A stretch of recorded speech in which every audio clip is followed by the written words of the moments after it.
ਮੈਂ ਮੌਲਾਨਾ ਤਾਰਿਕ ਜਮੀਲ ਦੇ ਕੰਡੀਸ਼ਨ ਵਿੱਚ ਦਰਖਾਸਤ ਦਿੱਤੀ ਹੈ। ਉਹਨਾਂ ਨੇ ਮੈਨੂੰ ਇਹ ਰਹਿਣ ਵਾਸਤੇ ਘਰ ਬਣਾ ਕੇ ਦਿੱਤਾ ਹੈ। جی ہوں بہت خوش ہیں نلکا ساڈا لا گئے بھائی۔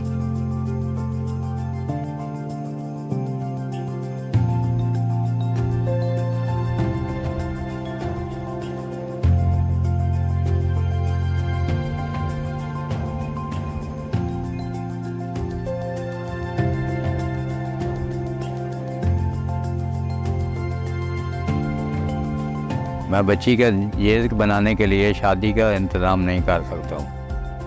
تو میں نے پتہ چلیا دفتر چ اپلیکیشن دی تو انہوں نے مہربانی کی ہے۔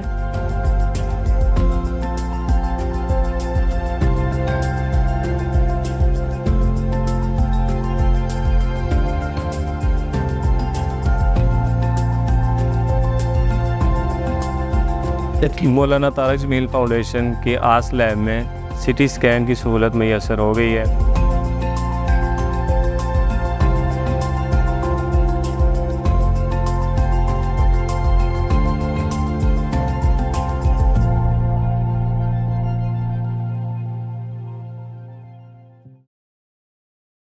بسم اللہ الرحمن الرحیم۔ زین للناس حب الشہوات من النساء والبنین والقناطیر المقنطرہ من الذهب والفضة والخیل المسومة والأنعام والحرث ذلك متاع الحیاة الدنیا واللہ عنده حسن المآب۔ قل أنبئكم بخير من ذلكم للذين اتقوا عند ربهم جنات تجري من تحتها الأنهار خالدين فيها وأزواج مطهرة ورضوان من الله والله بصير بالعباد۔ الذين يقولون ربنا إننا آمنا فاغفر لنا ذنوبنا وقنا عذاب النار۔ الصابرين والصادقين والقانتين والمنفقين والمستغفرين بالأسحار۔ صدق اللہ العظیم۔ اللہ تعالیٰ فرما رہے ہیں کہ تم خواہشات اللہ نے ہی رکھی ہیں انسان کے اندر،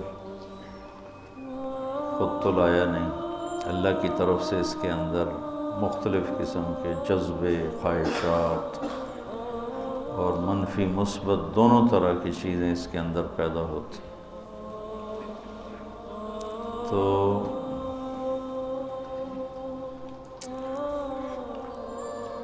ایک انسان عام کوئی بھی ہو، افریقہ میں بھی رہتا ہے، اس کے اندر بھی خواہشات کا اتنا بڑا جہان آباد ہے کہ وہ قیامت تک کی عمر لے کر آئے اور پوری دنیا کے اسباب اسے مہیا کیے جائیں تو یہ عمر تھوڑی ہے اور یہ اسباب کم ہے۔ اللہ نے انسان کو ڈیزائن کیا ہے جنت کے لیے کہ یہ اللہ کو راضی کر کے جنت میں چلا جائے، پھر جو یہ چاہے گا وہ سارا ہو جائے گا۔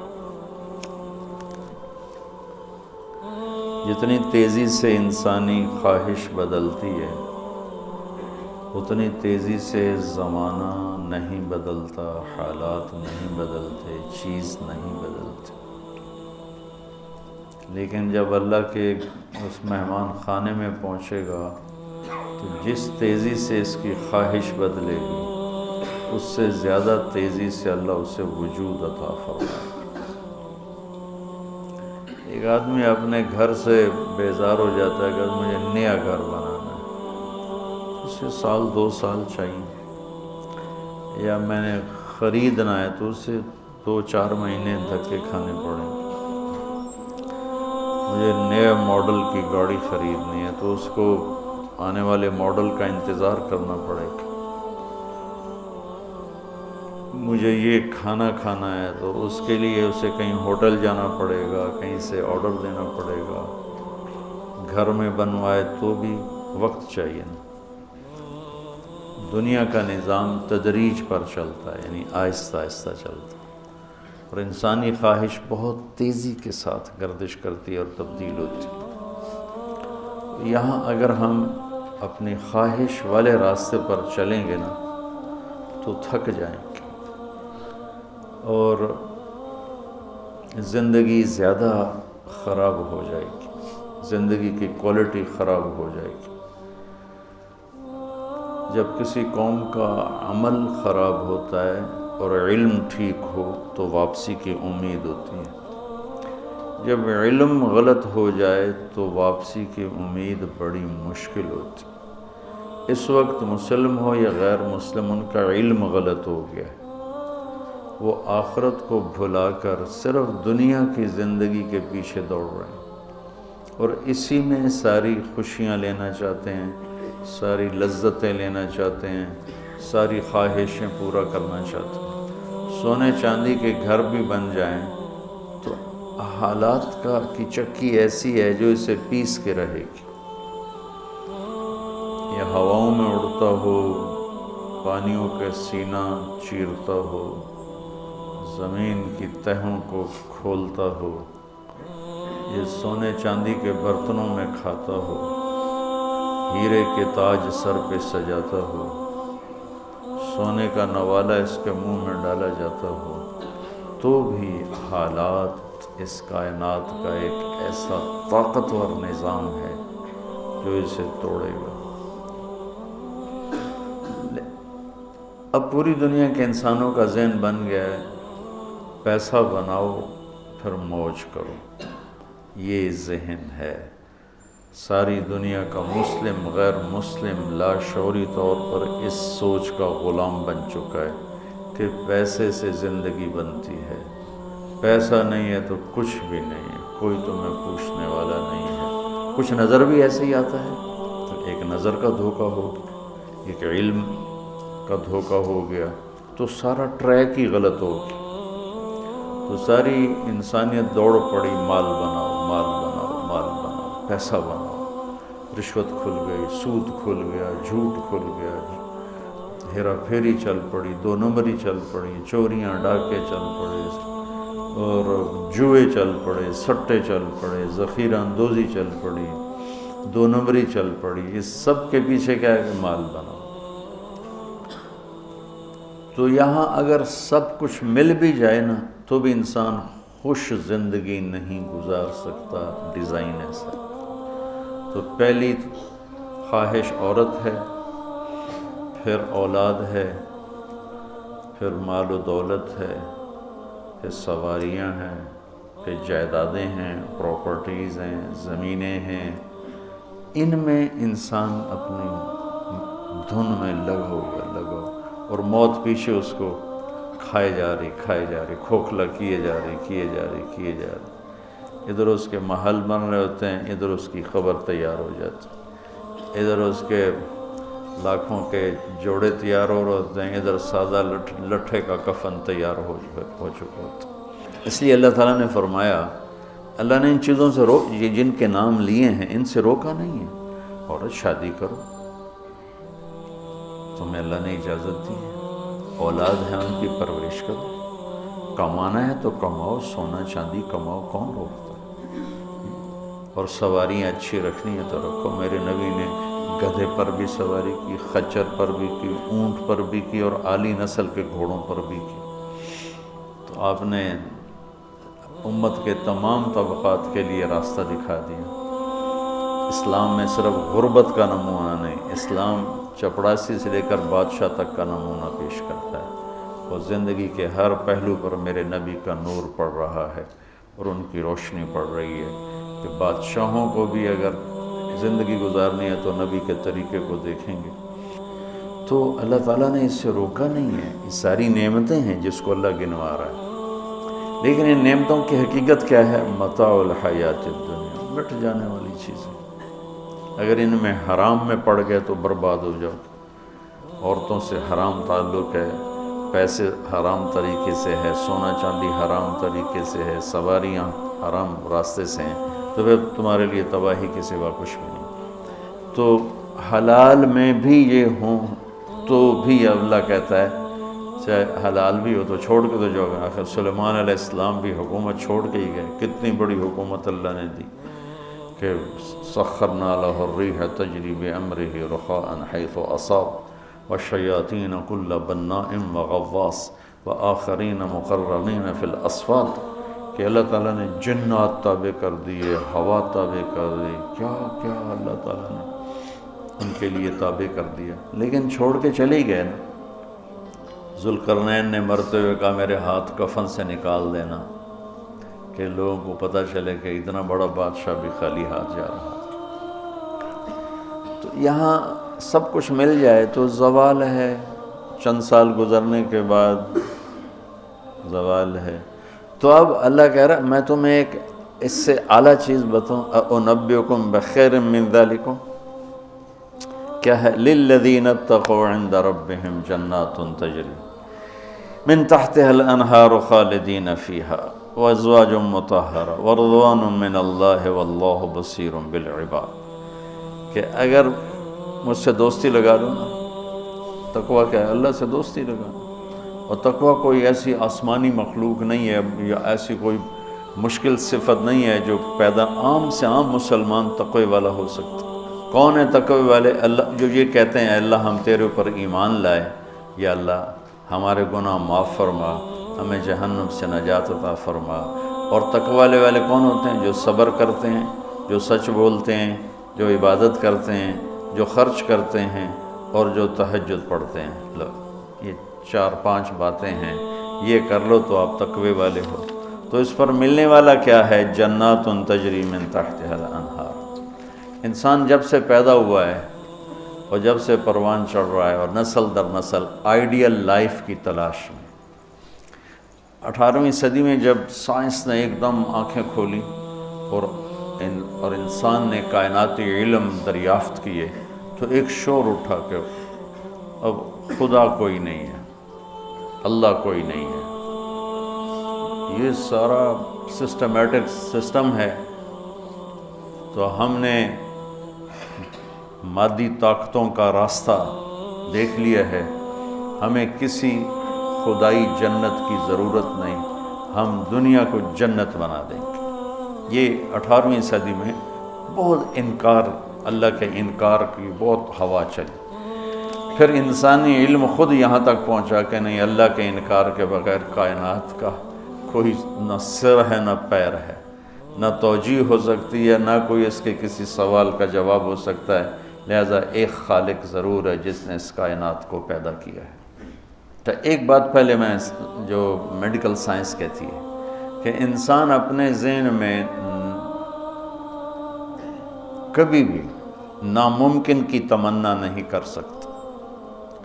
آپ کو کسی ان پڑھ سے ان پڑھ, ایک چھوٹی سی مثال, کدی 2 تے 2 5 ہو جان. کسی کو یہ تمنا کرتے دیکھا کدی 2 تے 2 5 ہو جان. ایک چھوٹی سی مثال عام فہم دی ہے, اس کو پھیلا دو. انسان کا کمپیوٹر ناممکن کو نہ سوچتا ہے نہ تمنا کرتا ہے, اندر وہ چیز جاتی نہیں. ناممکن کی تمنا نہیں پیدا ہوتی. پھر یہ زندگی کیوں چاہتا ہے؟ یہ کیوں چاہتا ہے موت نہ آئے, موت نہ آئے, موت نہ آئے؟ یہ کیوں چاہتا ہے جبکہ ناممکن کی تمنا اندر نہیں پیدا ہوتی؟ یہ مستقل صحت کیوں مانگتا ہے, لمبی عمر کیوں مانگتا ہے, ہر وقت کی جوانی کیوں مانگتا ہے, ہر وقت کی خوشی کیوں مانگتا ہے, جبکہ یہ ساری چیزیں ناممکن ہیں. اس جہان میں ہر وقت کوئی خوش نہیں رہ سکتا, ہر وقت کوئی صحت مند نہیں رہ سکتا, مستقل کوئی زندہ نہیں رہ سکتا. پھر یہ ساری خواہشیں جو ابھرتی ہیں یہ بھی بتلاتی ہیں کہ کوئی جہان ایسا چھپا ہوا ہے جہاں زندگی ہے, موت نہیں, آئیڈیل لائف ہے اور کوئی دکھڑا نہیں. یہ خود یعنی میں آپ کو سائنس کے لحاظ سے بات بتا رہا ہوں, اس کی ہمیں ضرورت کوئی نہیں, لیکن ابراہیم علیہ السلام نے کہا تھا وَلَٰكِن لِيَطْمَئِنَّ قَلْبِي, کہ دل کے اطمینان کے لیے یہ بھی ایک دلیل ہے عقلی اور سائنسی کہ انسان ناممکن نہیں سوچتا. تو پھر کیوں سوچتا ہے جوان رہوں, خوشیاں دیکھوں, غم نہ دیکھوں, موت نہ دیکھوں؟ عالی شان گھر ہو، عالی شان سواری ہو، یہ کیوں دیکھتا ہے کہ ایک جہان موجود ہے جہاں یہ عالی شان زندگی موجود ہے۔ وہ کہاں ہے؟ عند ربہم، وہ اللہ کے پاس۔ جنت کہاں ہے؟ ساتویں آسمان اس کی بیس ہے، ساتواں آسمان، اور ساتویں آسمان سے بنتی ہے اور یوں اوپر جاتی ہے۔ تو ایسا نہیں کہ وہ بلڈنگ اوپر جاتے جاتے جاتے عرش سے مل گئی، وہ بیچ میں سپیسز ہیں، یہ ایک جنت ہے، پھر ایک یہ ہے، ایک یہ ہے، ایک یہ ہے، ایک یہ ہے۔ عرش کے ساتھ جا کر جو جنت مل گئی ہے کہ اللہ کا عرش اس جنت کی چھت بن گیا ہے، وہ ہے جنت الفردوس۔ ان الذین آمنوا وعملوا الصالحات کانت لهم جنات الفردوس نزلا اولئک هم الوارثون یرثون الفردوس۔ تو فردوس اعلیٰ جنت ہے۔ اللہ نے ساری جنتوں کو بنایا کن کن، یہ صرف ہمیں سمجھانے کے لیے، اللہ کو تو کن کہنے کی بھی ضرورت نہیں ہے، لیکن میرے نبی کا فرمان ہے باقی ساری جنت بنی میرے رب کے امر کے ساتھ، اور جنت الفردوس کو اللہ نے بنایا اپنے ہاتھوں کے ساتھ۔ تو یہ دنیا اللہ نے جس دن بنائی ہے، جس دن، اس سے لے کر آج تک اس کو ایک دفعہ بھی محبت سے نہیں دیکھا، اور جنت الفردوس کو جس دن بنایا ہے اس دن سے لے کر آج تک روزانہ دن میں 5 دفعہ رحمت کی نظر ڈالتا۔ اور جنت الفردوس کو ہاتھوں سے بنایا ہے تو کیا چیز بنی ہوگی؟ ہاتھوں سے بنایا ہے، وہ کیا چیز بنی ہوگی؟ جس دن بنایا تھا اس دن سے لے کر آج، اور آج سے جس دن اس میں جانا ہے، آنے والا زمانہ بھی موجود ہے، گزرا ہوا زمانہ کوئی 25 ارب سال ہے، 30 ارب سال ہے اس کائنات کو بنے ہوئے۔ تو اگر اسی عدد کو لے لیں تو میرے نبی کا فرمان ہے کہ اللہ جنت الفردوس کو روزانہ دن میں 5 دفعہ اس کا میک اپ کرتا۔ پہلے سے 5 دفعہ جس چیز کا میک اپ ہو وہ کیا چیز بنے گی؟ اچھا یہ تو دنیا ہے نا، چھوٹی چیز ہے، اس کا تو زیادہ میک اپ ہو نہیں۔ اس مسجد کا ہم میک اپ شروع کریں تو یہ چھوٹا سا حال ہے، سال 2 سال 3 سال میں ہم دنیا کے تارے توڑ کے لے آئیں، تو بھی چند سال کے بعد کوئی جگہ ہی نہیں ہوگی بھی اب کہاں کیا چیز رکھیں۔ میں اس پہ حیران ہوتا ہوں، ایک لڑکی دلہن بن رہی ہے نا، تو وہ پارلر پہ اسے 1 گھنٹہ 2 3 4 5 6 7 8 لگا لو، اس کے بعد وہ کیا کریں گے؟ منہ ایڈا سارا۔ تو ایک لڑکی ہے، ایک لڑکا ہے، ایک گھر ہے، اس کی ڈیزائننگ ہے، اس کا میک اپ ہے، کسی کو چند گھنٹے لگیں گے، کسی کو چند سال لگیں گے، اور پھر ختم، کہ بس اس سے زیادہ نہیں ہو سکتا ہے۔ لیکن میں جب بھی سوچتا ہوں میں گم ہو جاتا ہوں، حیرت میں گم ہو جاتا ہوں کہ اللہ نے جنت الفردوس کی ہر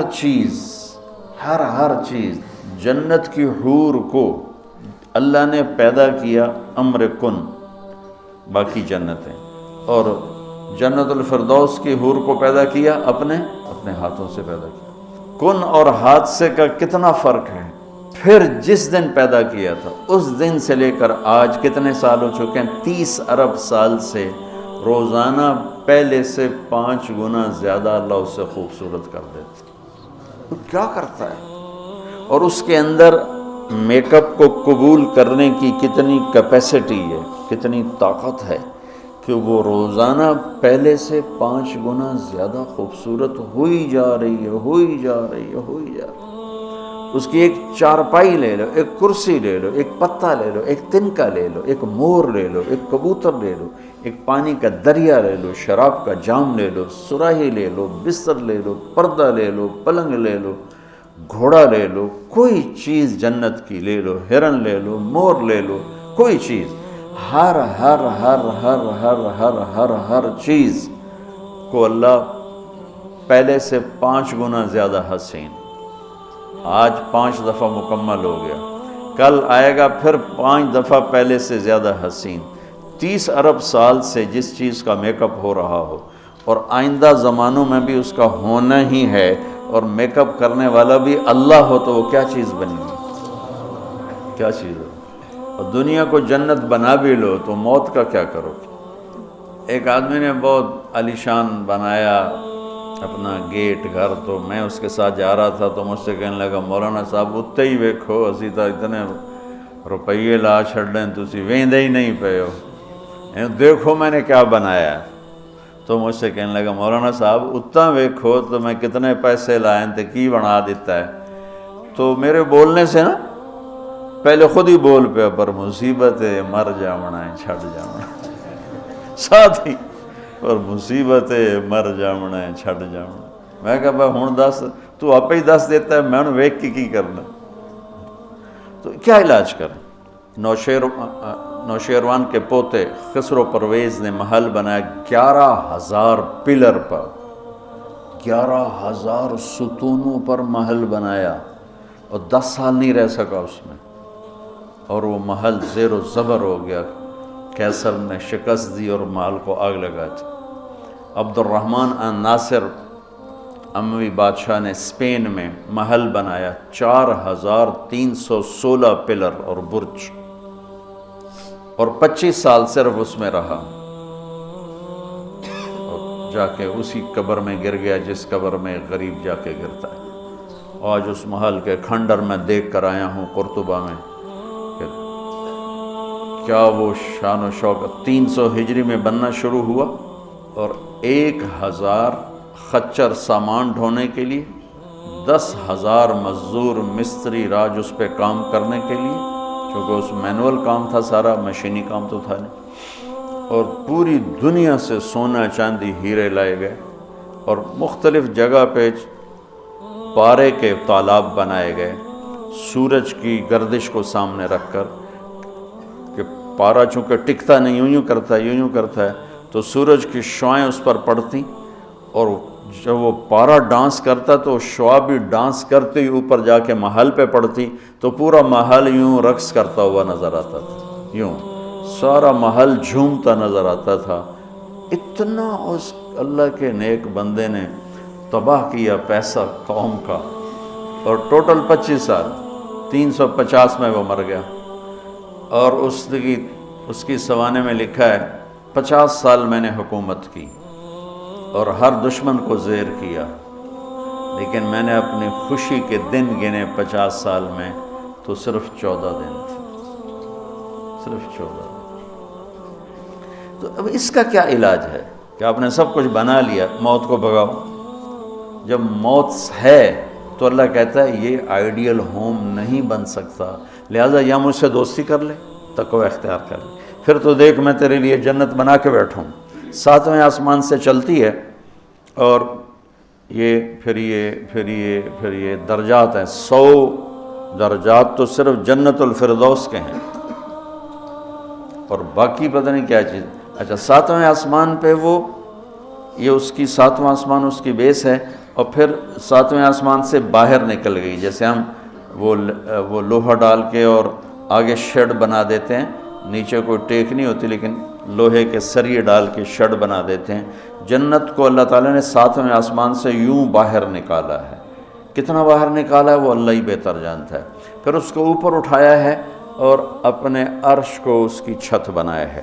جنت الفردوس کے لیے اللہ کا عرش چھت ہے اس مسجد کی چھت کی طرح، اور باقی جنتوں کے لیے اللہ کا عرش چھت ہے آسمان کی طرح، آسمان کی طرح۔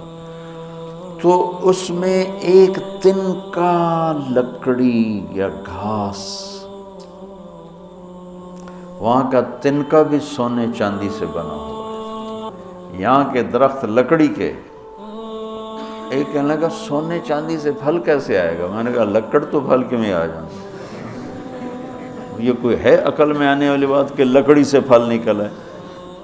لیکن چونکہ ہم ہر وقت دیکھتے رہتے ہیں تو وہ ہمارا ذہن اسے قبول کر چکا ہے، ورنہ کوئی عقل کی بات ہے کہ لکڑی میں سے آم نکل آتا ہے اور لکڑ میں سے انگور نکل آتا ہے، چھوٹی سی بیل میں سے اتنا بڑا تربوز نکل آتا ہے۔ یہ کیا چکر ہے؟ زمین پر پڑے پڑے پڑے پڑے پڑے اتنا ہو جاتا ہے۔ وہ کہتے ہیں کوئی فلسفی جا رہا تھا تو اس نے دیکھا اتنا بڑا تربوز زمین پہ پڑا ہوا اور آم لگے ہوئے درخت پر، تو کہنے لگا ایک ہی گل ہوئی، چھوٹے چھوٹے اتنے لا دیتے ہیں وڈے نو ہیٹھاں پاتا ہے۔ تو ابھی اسی سوچ میں تھا تو ایک کام ٹوٹ کے اس کی ٹنڈ پہ لگا، کہنے لگا سمجھ آ گئی یہ میرے اتنے ہندوانا ڈاندا تو میرا کی حال ہے، اگر میرے اوپر یہ تربوز گرتا تو میرا کیا حال ہوتا، مجھے سمجھ میں آ گیا۔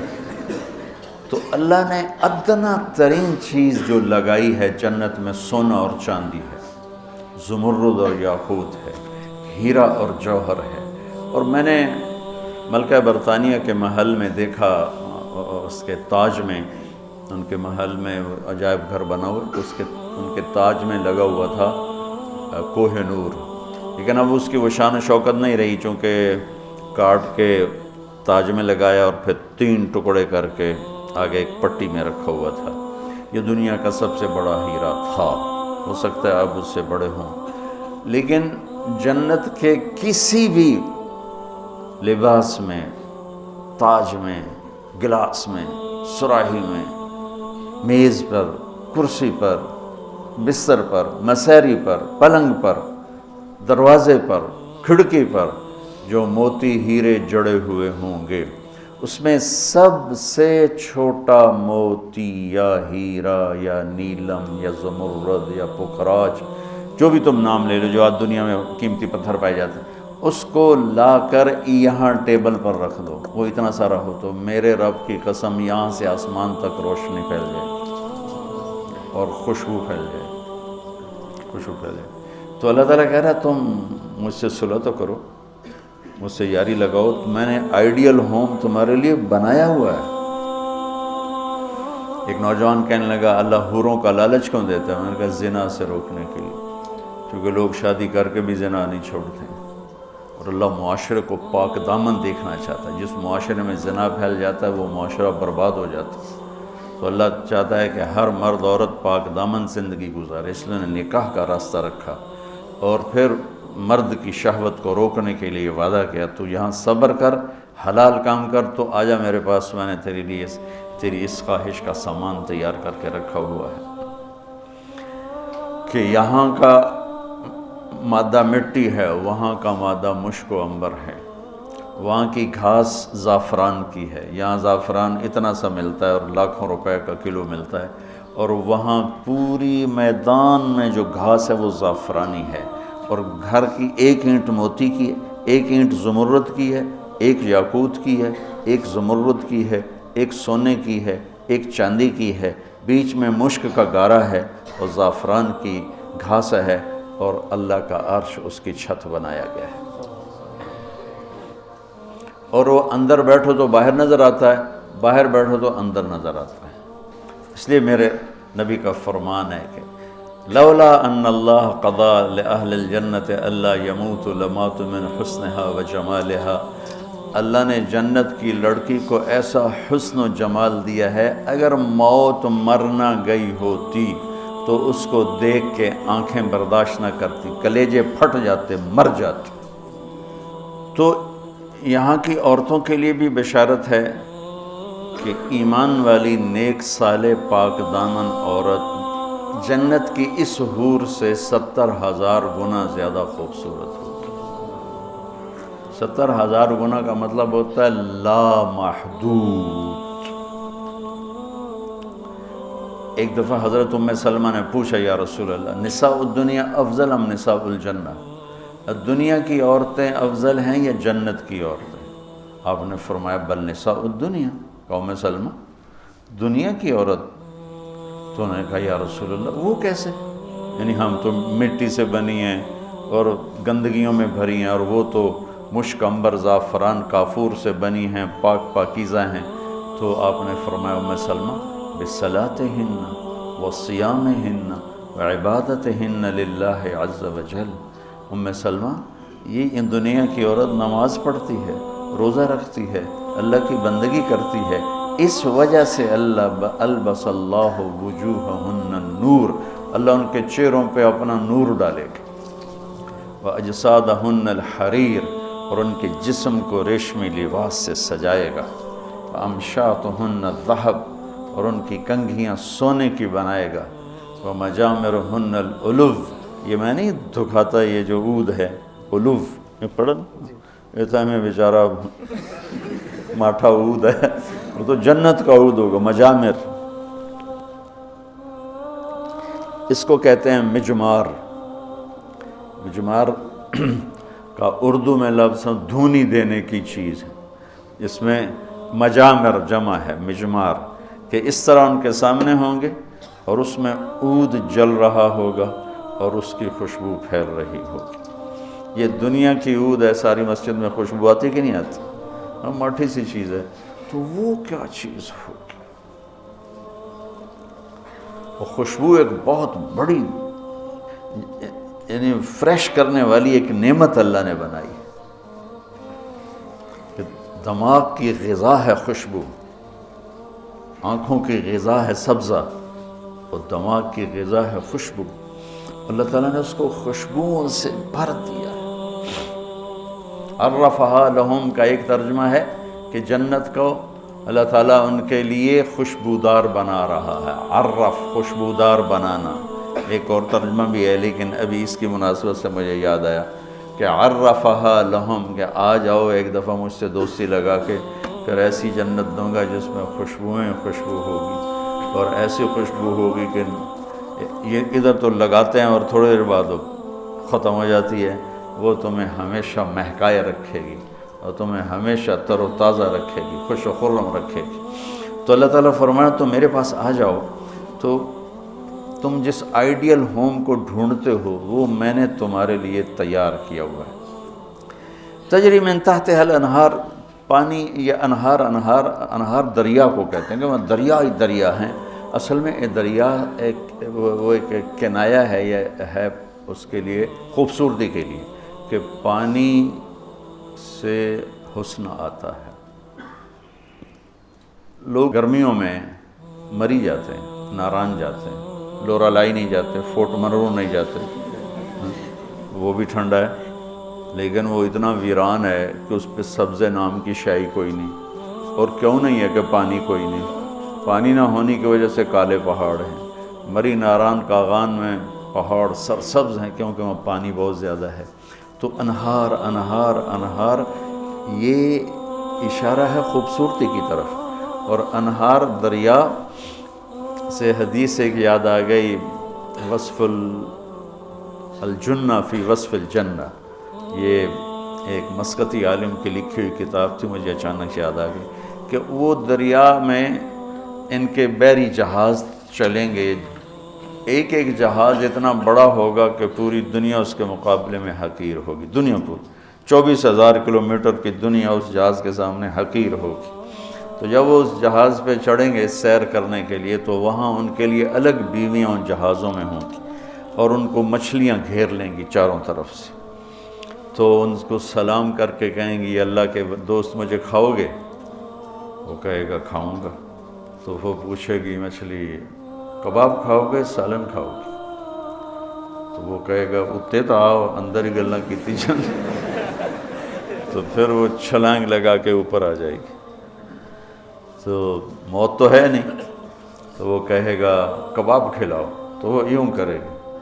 تو ایک کندھے سے کباب نکل کے سامنے آنا شروع ہو جائے. کہے گا سالن دے، تو یوں کرے گی. تو میں یہ بنگلہ دیش میں حدیث بیان کرتا ہوں، بہت مزہ آتا ہے، کیونکہ بنگالی بڑے خوش ہوتے ہیں. ان کی غذا مچھلی ہے نا. ایک دفعہ پہلوانوں کو اکٹھا کیا ہم نے. زندگی میں پہلی دفعہ میں نے پہلوان اتنے دیکھے، اور پہلی دفعہ ان سے میں نے بات کرنی. میں پریشان، یا اللہ میں ان سے کیا بات کروں، سارے انج کر کے اڈی اڈی کنی، اڈے اڈے سر تے کن، کسی دا این کسی دا این کسی دا این. تو انج کر کے پائے. کبھی زندگی میں پہلوانوں سے بات نہیں کی. تو بڑا پریشان بڑا پریشان. ظہر کی نماز کے بعد بیان تھا، مونی روڈ وہ پہلوانوں کا اکھاڑا ہوتا تھا.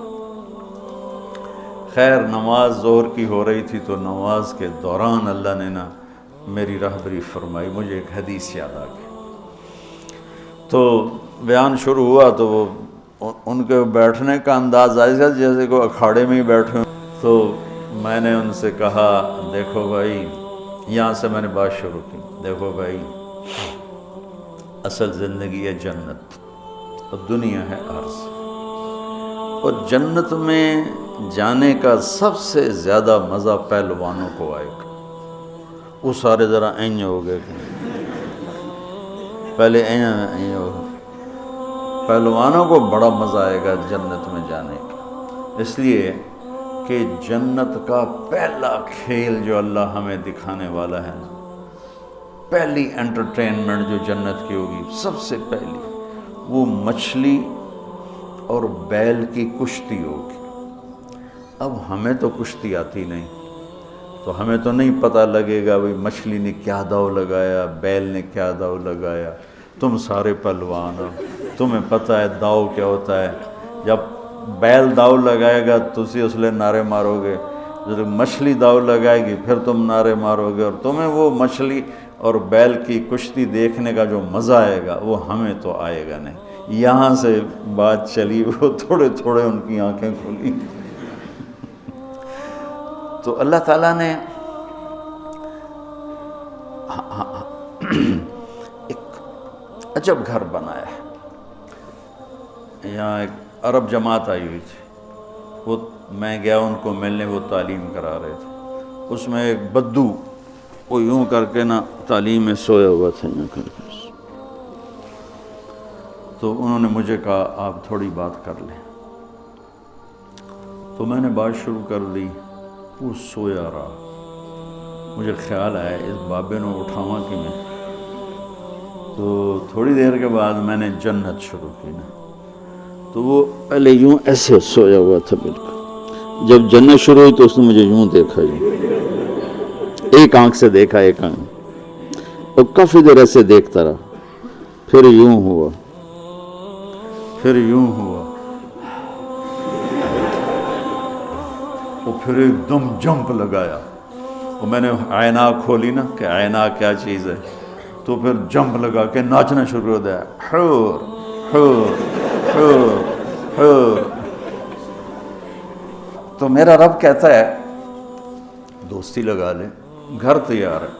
یہاں سونے چاندی کا گھر بھی چھوڑ کے ہی تو جاؤ گے نا، اور وہاں وہ گھر بنایا ہے جسے چھوڑو گے نہیں ہمیشہ.